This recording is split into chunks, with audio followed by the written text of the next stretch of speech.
Bonjour et bienvenue au soleil écossais. Comme d'habitude, c'est difficile à croire, mais nous sommes au milieu d'un ouragan, mais le soleil brille en même temps. C'est la vie extrême à 55 degrés de latitude.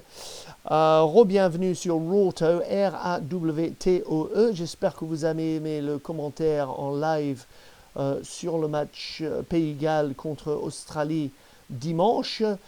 C'était plutôt en anglais qu'en français, mais bon, on va améliorer les choses côté francophone plus tard dans le tournoi.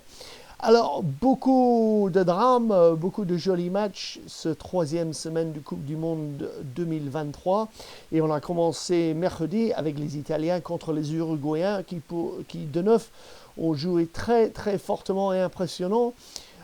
Très bien organisé, les Italiens ont éventuellement trouvé leur rythme et ils ont gagné assez facilement dans le fin du jeu.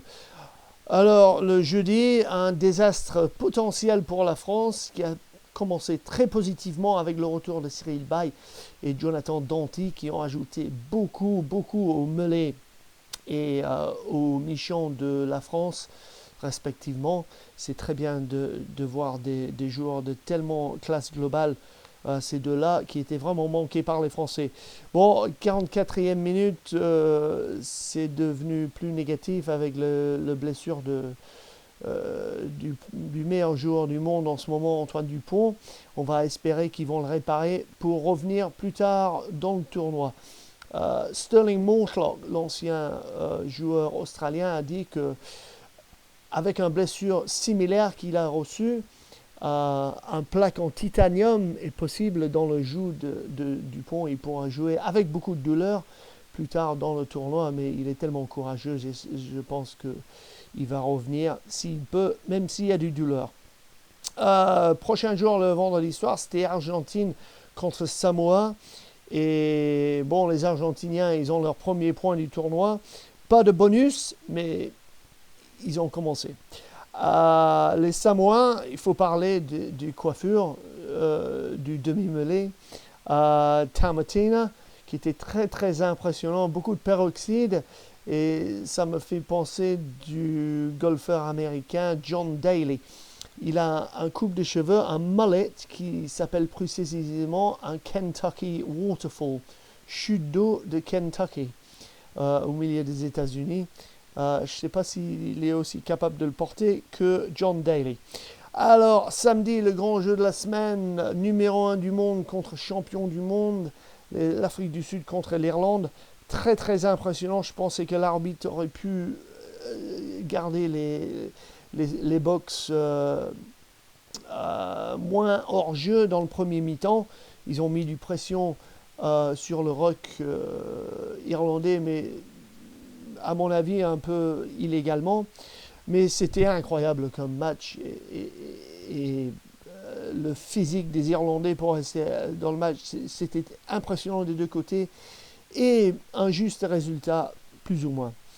Les Géorgiens et les Portugais, c'était très dommage pour eux qu'ils n'avaient pas gagné, mais avec une grande communauté immigrante de la Géorgie et le Portugal, l'atmosphère à Toulouse était comme on aime pour les matchs de rugby de ce ville rugby central.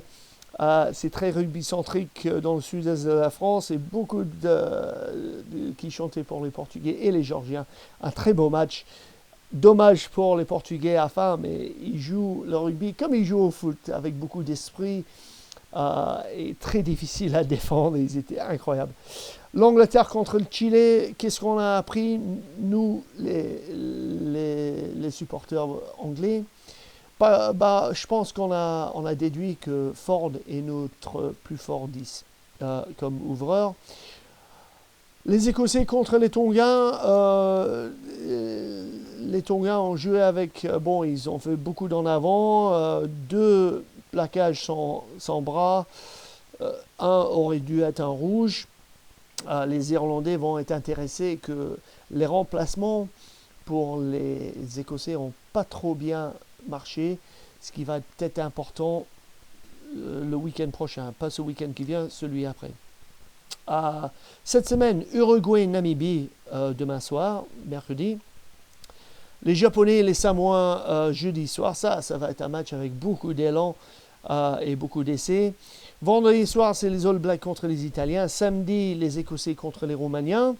Aussi les Fidjiens contre les Géorgiens. Et le derby du Sud Cone, du cône du Sud, on appelle ça en anglais, the Southern Cone de l'Amérique du Sud. Les Argentiniens contre les Chiliens.